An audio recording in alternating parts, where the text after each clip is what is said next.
वो बयान आपको सुनवा देते हैं कि योगी के निर्देश के बाद उत्तर प्रदेश में किस तरीके से निर्देशों का पालन हो रहा है और महाराष्ट्र में भी एक आदेश जारी किया जाता है, उसके बाद वहां की तस्वीर क्या है, देखिए जरा, सुनिए। हे कुठले आले घंटाधारी हिंदुत्ववाद्यांनी आम्हाला गदाधारी हिंदुत्ववाद्याने हिंदुत्व शिकण्याच्या भानगडीत पडू नये। आमचं हिंदुत्व हे गदाधारी हिंदुत्व आहे।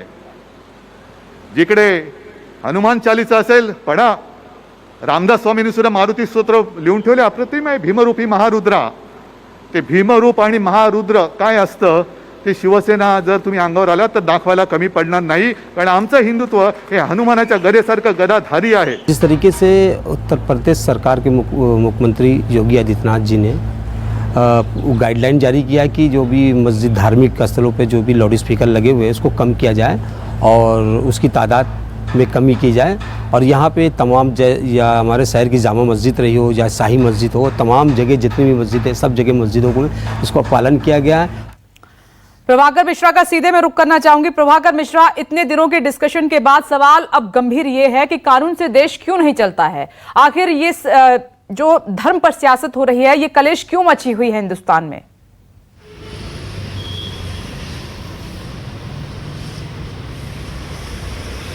विपनेश, इच्छा शक्ति की कमी है और जैसा राजीव रंजन ने कहा कि राजनीतिक पार्टियां सियासत करने के लिए ही बनती हैं। सरकार में आना उनका ध्येय होता है, चुनाव लड़ना होता है और उन्हें पता है कि चुनाव लड़ने के लिए और जीतने के लिए लोगों की भावनाओं को, जब तक भावनाओं पर को वश में नहीं किया जाता तब तक चुनाव लड़ना मुश्किल है। और लोगों की भावनाओं को भारत में वश करने के लिए धर्म पहली शर्त है। धर्म से खेलो, भावनाएं वश में हो जाएंगी। और जिस तरह से आपने पूछा कि उत्तर प्रदेश में हो सकता है तो बाकी जगह पे क्यों नहीं हो सकता है, इसको इस तरह समझने की जरूरत है। जैसा मैंने कल भी कहा था कि बेसिकली हमारे देश के लोगों को अदालत पर और सरकारी आदेशों पर बहुत भरोसा होता है। अदालत का फैसला सब मानेंगे, सरकार का फैसला सब मानते हैं, बशर्ते कि उसमें कोई जातिगत, कोई धार्मिक भेदभाव नहीं हो। उत्तर प्रदेश में योगी सरकार ने एक आदेश जारी किया और उस आदेश का अमल कुछ इस तरह से हो रहा है, चाहे वो मेरठ हो या शामली हो या मथुरा हो या बनारस हो, जगह जगह से इस तरह की तस्वीरें आ रही हैं कि जिस तरह से अवैध लाउड स्पीकर मंदिर पे लगे थे उसे उतारे जा रहे हैं, ठीक उसी तरह से मस्जिदों के लाउड स्पीकर भी जो अवैध लगाए गए थे उसे उतारे जा रहे हैं। जहां पर जो वैध तो हैं लेकिन उनका डेसिबल स्तर अधिक है उसको कम किया जा रहा है। तो ये लोगों में इसको लेकर के, इस आदेश को लेकर के विश्वास है, कोई उनके मन में कोई संकोच नहीं, कोई भय नहीं, कोई पक्षपात का आरोप नहीं, क्योंकि कानून के सामने अगर सब बराबर हैं और कानून में ऐसा अगर दिखता हुआ रहता है तो लोगों के मन में कोई असंतोष नहीं होता है।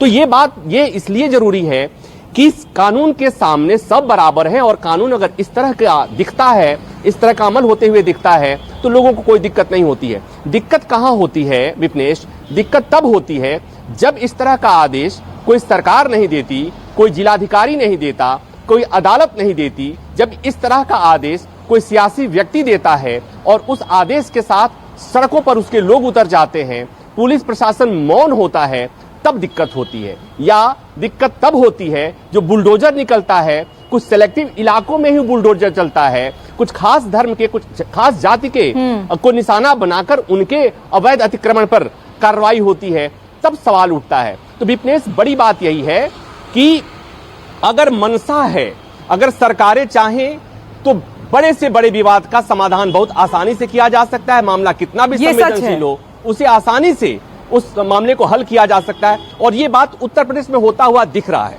आपने सही कहा। प्रभाकर मिश्रा, दोबारा मैं आपके पास आऊंगी, मेहमान भी हमारे साथ मौजूद हैं, जल्दी से मैं उनका रुख कर लेती हूँ। अनिला सिंह जी, सीधा सवाल मैं आपसे करती हूँ, देश कानून से चलेगा या फिर धर्म पर सियासत करने से चलेगा, जिसकी वजह से देश में इतना बड़ा कलेश मचा हुआ है?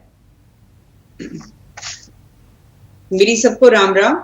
और विपनेश जी, बिल्कुल कानून से चलना चाहिए, संविधान से चलना चाहिए और कानून और संविधान के अनुसार जो है सारे नागरिक, भारत में जो सारे नागरिक हैं उनको बराबर का अधिकार है और उनके लिए कानून भी बराबर के हैं। पर जब क्या कहा जाए कि जब राजनीतिक दल तुष्टीकरण की इतनी हद पार कर देते हैं कि कानूनों को भी ताक पे रख देते हैं, संविधान को भी ताक पे रख देते हैं और ये दिखाते हैं, जैसे अभी राजीव जी ने कहा कि आज की तारीख में भारतवर्ष में मेजॉरिटी तुष्टीकरण हो रहा है। सीधी सीधी सी बात है, ये कहना चाह रहे हैं कि हिंदुओं के प्रति जो है वो एक खास लगाव रखती है भारतीय जनता पार्टी, तो उनके लिए सब कुछ कर रही है। जबकि अभी अभी उत्तर प्रदेश के चर्चा कर रहे हैं, यहाँ साफ है, चाहे वो किसी भी धर्म स्थली, चाहे वो मस्जिद है, चाहे वो मजार है, चाहे वो मंदिर है, चाहे वो गुरुद्वारा है, चाहे वो गिरजाघर है, वहां पे लोग जा रहे हैं, अपनी बात कह रहे हैं और उसको बड़े आराम से इम्प्लीमेंटेशन हो रहा है। तुष्टीकरण की राजनीति राजीव जी 25-30 साल से ही, माउंटबेटन एक्ट जब हुआ और हमारा देश विभाजित हुआ, कांग्रेस ने कहा कि हमें अखंड भारत की आवश्यकता है, परंतु पाकिस्तान की जो डिमांड है मुस्लिम लीग ने करी। अखंड भारत तो मिला नहीं, परंतु अखंड भारत के हिस्से हो गए। अखंड भारत के दाएं बाएं हाथ जो है चीर दिए गए, जो बाद में एक बांग्लादेश बन गया और एक पाकिस्तान बन गया। पर अखंड भारत का सिर अभी भी हमारे पास है, जिसको भी छीनने का निरंतर प्रयास किया जा रहा है। और नेहरू जी ने यूएन में ऐसा बीज बोझ दिया कि वो आज तक सुलझ नहीं पाया है। ये वही तुष्टीकरण की राजनीति है जब मोहम्मद इस्माइल खान, बेगम इर्शाद रसूल, सदाउल्लाह खान, ये लोग वो लोग थे जिन्होंने तलवार की नोक पे खून बहा कर ये कहा कि पाकिस्तान हमें चाहिए, और पाकिस्तान बना। परंतु नेहरू जी ने इनकी आरती उतार के इनको कहा, नहीं आप भारत में रहिए साहब, हम तो सेक्युलर लोग हैं, धर्मनिरपेक्ष लोग हैं, हमारी जो इमेज है खराब हो जाएगी। जब जिन्ना ने ये कहा कि प्लेबिसाइट होनी चाहिए और धर्म के अनुसार जो है लोग पाकिस्तान और हिंदुस्तान में रहने चाहिए, तो नेहरू जी ने मना कर दिया कि हमारी इमेज बड़ी खराब हो जाएगी। तुष्टीकरण तब से चल रहा है। ये हमको कहा जाता है तुष्टीकरण, हिंदुओं के लिए हम तुष्टीकरण। नहीं अनिला सिंह जी, अब तो सर्वधर्म वाली पहचान है ना हिंदुस्तान की, तो फिर अब ऐसा क्यों हो रहा है हिंदुस्तान में? केंद्र सरकार कुछ ऐसी पहल क्यों नहीं करती है कि पूरा विवाद शांत हो जाए, थम जाए? नहीं हो सकता, नहीं हो सकता। जिनको राजनीति के लिए तुष्टीकरण करना होता है, उत्तर प्रदेश में भारतीय जनता पार्टी की सरकार है, उत्तर प्रदेश में मुख्यमंत्री जी एक योगी हैं, भगवाधारी हैं। कितने प्रहार किए गए उनके ऊपर क्योंकि वो भगवाधारी हैं। और आज आप भी प्रशंसा कर रही हैं कि इंप्लीमेंटेशन कितना अच्छा हो रहा है। जब जब एक कायदे का रूलर बैठा होगा किसी भी प्रदेश में, इंप्लीमेंटेशन बहुत अच्छा होगा। ये वही मुसलमान है जो रूस में, इनकी आप फितरत देखिए किस तरीके से बदल जाती है, शांत हो जाते हैं। चीन में आप देख लीजिए, पाकिस्तान के मुंह से चू नहीं निकलता है। चीन में जिस प्रकार से व्यवहार जो होता है इन लोग के साथ, या ऑस्ट्रेलिया की बात कर लीजिए, हमारे भारतवर्ष में साथ सम्मान इनको बहुत गले से प्यार से लगाया जाता है। परंतु इसका मतलब ये हो जाता है कि राजनीतिक दल जो है वो ये काम करेंगे, तुष्टीकरण का काम करेंगे। 1993 में एक अमेंडमेंट ला के माइनॉरिटी कमीशन बना देंगे।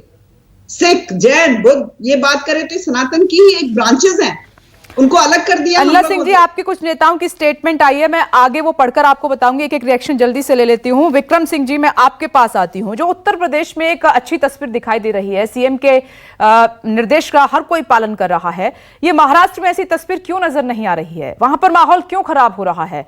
और आपकी सरकार है, राज्य में मिलीजुली सरकार है, तो वो शांति पर, सद्भाव बनाने पर ध्यान दे। आप तो अब रैली करने जा रहे हैं, इसका क्या मतलब है? मतलब सरकार काम पर ध्यान देगी या रैलियां करेगी? देखिए, राजीव जी ने सही कहा था कि जब जब चुनाव होते हैं तब ये सारे मामले उठाते हैं लोग ना, अपनी राजनीति चमकाने के लिए। आप मुझे ये बताइए कि महाराष्ट्र हम भी कानून का पालन करें और दूसरे राज्य भी कानून का पालन करेंगे, लेकिन जहाँ पे महाराष्ट्र में, लेकिन जहाँ पे बीजेपी की सरकार नहीं है, वहां पे ये सारे गड़बड़ी, किसी को आगे रखकर गड़बड़ी फैलाने का जो काम किया जा रहा है ना, वो सही नहीं है। आप कोई ऐसी नेशनल पॉलिसी बनाइए पूरे देश के लिए, आप केंद्र में आप सरकार है, आप कोई ऐसी पॉलिसी बनाए जिसमें पूरा देश फॉलो करे उसको, और कानून से सारी चीजें चले। कोई क्यों किसी के मन में ये बात आएगी कि वो कुछ अलग करे, वो कुछ अलग करे? आप बनाइए ना कोई ऐसी पॉलिसी। लेकिन इन चीजों के लिए अगर आप ऐसी पॉलिसी बना देंगे तो जहां पे आपकी सरकार नहीं है वहां पे आपको मौका नहीं मिलेगा ये सब करने का। तो मेरा तो कहने का मतलब यही है कि इस तरीके का भगवान को या धर्म को राजनीति में इस्तेमाल न करें, और जब ये चुनाव आते हैं तब ऐसी चीजों को न उठाएं। अगर आपको कुछ करना है तो आपके पास बहुत समय रहता है, पहले आपको करिए, वहां पर आप सारी चीजें करिए, सब ठीक ठाक चलेगा। तो ये सारी चीजें सरकार को, केंद्र सरकार को सोचनी चाहिए। शांति व्यवस्था के लिए आपको कोशिश तो करनी होगी। अगर आपके बड़े नेता, कार्यकर्ता भड़काऊ बयानबाजी करेंगे, उससे तो माहौल खराब होगा ना। आप सोचिए कि कैसे शब्दों का इस्तेमाल किया जा रहा है। विक्रम सिंह जी, इस पे सोचिए। मैं दोबारा आऊंगी। मेरे साथ एक और मेहमान हैं, एमएनएस स्पोक्सपर्सन योगेश जी। योगेश जी, 3 तारीख को राज ठाकरे रैली करने जा रहे हैं, लेकिन उससे एक दिन पहले माफ कीजिएगा 1 तारीख को, एक दिन पहले महाविकास आघाड़ी सरकार की रैली पुणे में होने जा रही है। वो सिखाएंगे कि असली हिंदुत्व क्या है, ये सब क्या चल रहा है, किसका हिंदुत्व कमजोर किसका मजबूत, बस यही चलता रहेगा क्या? नहीं, अभी विक्रम जी ने एक बात कही कि चुनाव आए हैं इसलिए ये सब मुद्दे उठाए जा रहे हैं। मैं आपको याद दिलाऊं, 1994 में सबसे पहले बाला साहब ने कहा था कि मस्जिदों से लाउडस्पीकर हटाने चाहिए। 1995 में शिवसेना सत्ता में आई। 2016 में खुद उद्धव ठाकरे ने उनका जो मुखपत्र है सामना, उसमें कहा था कि मस्जिदों से सभी लाउडस्पीकर हटाने चाहिए। 2017 में मुंबई महानगर पालिका के चुनाव थे। तो ये चुनाव की राजनीति है ना, ये शिवसेना को शोभा देती है। हमारी बात हम अगर करेंगे एमएनएस की, तो हम ये मुद्दा पहले से उठा रहे हैं। ये कोई आज उठाया हुआ मुद्दा नहीं है, ये तो मीडिया ने आज हाईलाइट किया है। नहीं तो पिछले 5 साल से माननीय राज साहब ये मुद्दा बार बार लगातार उठा रहे। और हम क्या उठा रहे, हम सिर्फ इतना चाहते हैं कि इस देश में एक सर्वोच्च न्यायालय है जिसने एक निर्णय दिया है, उस पे अमल की जाए। अभी ये सरकारें जो है वो उस पर अमल नहीं कर रही, तो हमने एक अल्टीमेटम उनको दे दिया। इस अल्टीमेटम के बाद महाराष्ट्र सरकार जागी है और अभी ये उनका जो नहीं, मैं डेवन से पूछ रही हूँ कि अल्टीमेटम देने वाले राज ठाकरे कौन होते हैं? ये संविधान वाला देश है, कानून वाला देश है। प्रभाकर मिश्रा मेरे सहयोगी कह रहे हैं कि कानून अपना काम करेगा, संविधान के मुताबिक करेगा, पुलिस अपना काम करेगी। नेताओं की मर्जी है कि जहां पर खड़े हो जाएंगे वहां अल्टीमेटम दे देंगे जनता को? वो कानून है क्या? कानून ने अपना काम किया। कानून ने 2005 में निर्देश दिए, 2016 में मुंबई उच्च न्यायालय ने निर्देश दिए, फिर कर्नाटक उच्च न्यायालय ने निर्देश दिए, इलाहाबाद उच्च न्यायालय ने निर्देश दिए, गुजरात उच्च न्यायालय ने निर्देश दिए। इतना कानूनी काम करने के बाद भी अगर सरकार उस पर अमल नहीं करेगी तो जिसको तकलीफ होती है वो तो खड़े होंगे। हमें तकलीफ होती है जब ये अजान देते हैं। ये अजान मुझे मैडम सिर्फ इतना कहना है कि अजान को हम कोई विरोध नहीं कर रहे। अजान ये अल्लाह का इस्लाम है, ये हम मानते हैं, लेकिन लाउडस्पीकर पे अजान ये मुल्ला का इस्लाम है जिसे हम विरोध करेंगे। अजान अगर आपको देनी है, अजान आप छोटे आवाज में देंगे तो भी अल्लाह को पहुंचने वाली है। आप तो अल्लाह पे शंका कर रहे हैं उनको। आप ऐसा, आपको ये कहना है क्या? बेवजह का मुद्दा ये उठाया है राज ठाकरे ने, ठीक है, जहां पर हनुमान चालीसा आप स्पीकर पर जोर जोर से पढ़ेंगे और दूसरी तरफ अजान के लिए कहेंगे कि वॉल्यूम डाउन कीजिए, लाउड स्पीकर हटाइए। कैसी ये बात है? कानून को अपना काम करने दीजिए ना, अदालतों को अपना काम करने दीजिए ना। आप माहौल क्यों खराब कर रहे हैं? फिर ये क्यों ना माना जाए कि चुनाव के चलते ये स्टंट है पूरा, हिंदुत्व का एजेंडे के सहारे आप राजनीति करना चाहते हैं? रुक जाइए, मैं संकेत पाठक का रुख कर लेती हूँ। संकेत पाठक, ये जो एक दिन पहले महाविकास आघाड़ी सरकार की जो रैली होने जा रही है, इसका क्या मकसद है? फिर उसके बाद एमएनएस की रैली है और ऐसे जिले में है जहां पर मुस्लिम आबादी सबसे ज्यादा है, औरंगाबाद।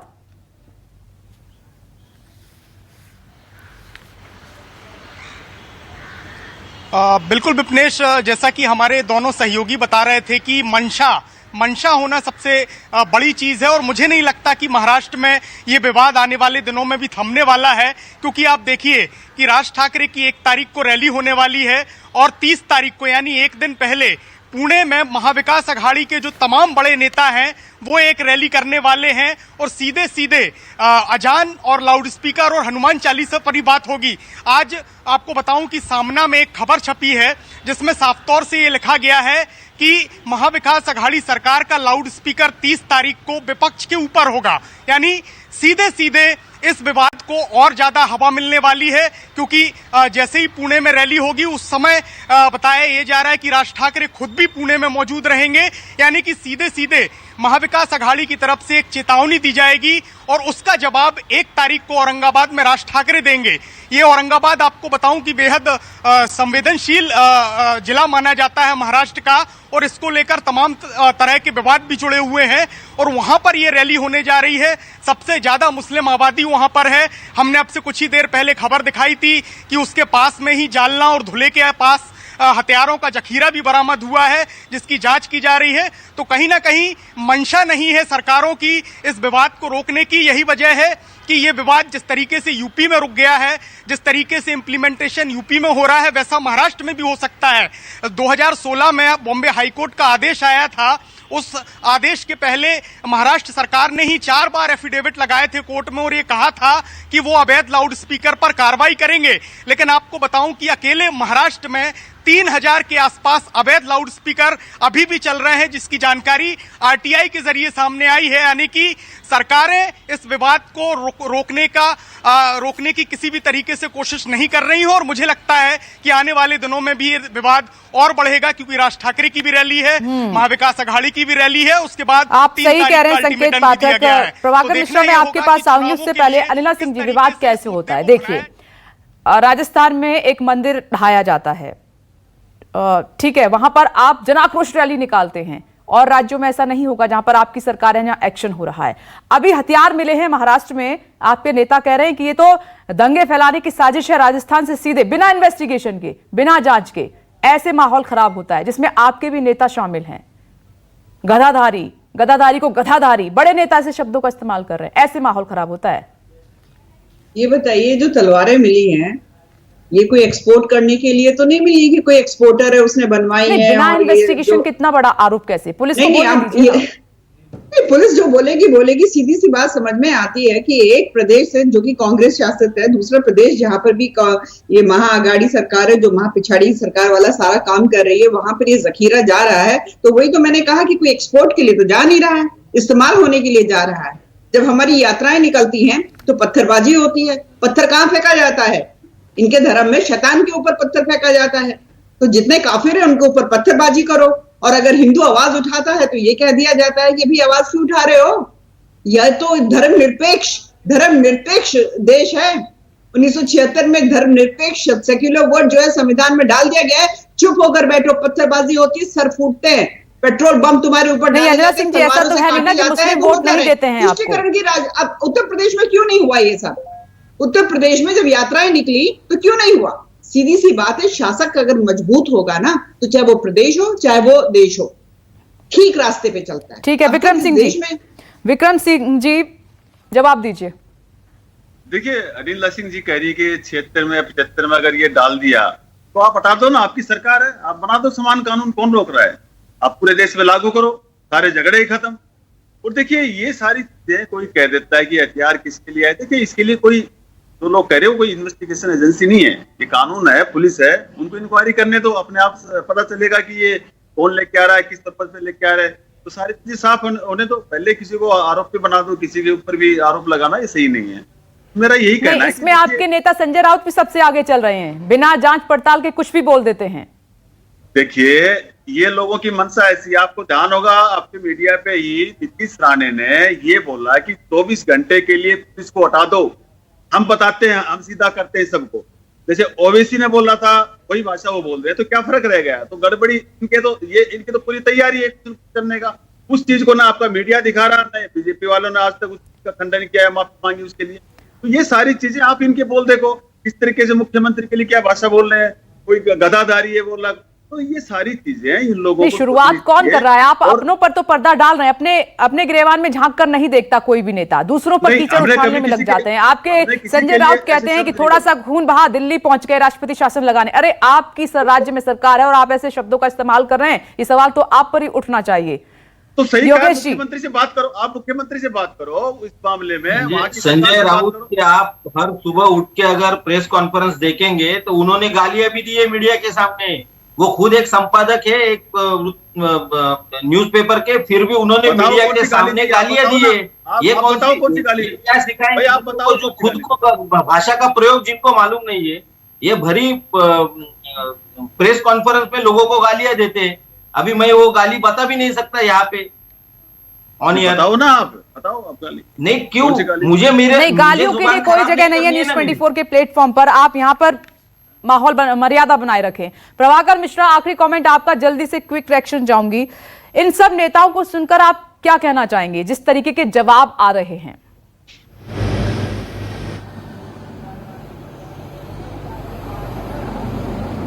विपनेश, मैंने पहले भी कहा कि नेता सियासत करने के लिए ही होते हैं, लेकिन एक बात जो समझ में आती है कि अभी कोई पैनलिस्ट ये बात कह रहे थे कि अदालतें आदेश देती रहीं और अब तक कुछ हुआ नहीं।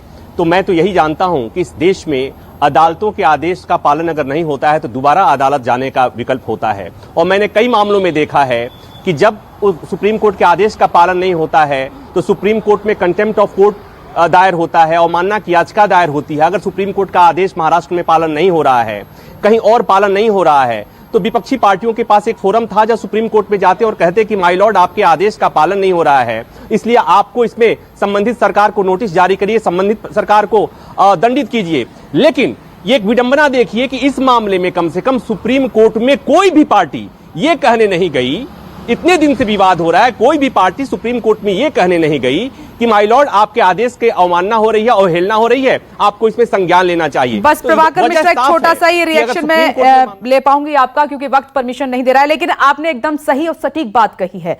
आप सभी मेहमानों का बहुत बहुत शुक्रिया ब्रेकिंग विद एजेंडा की इस बहस में शामिल होने के लिए।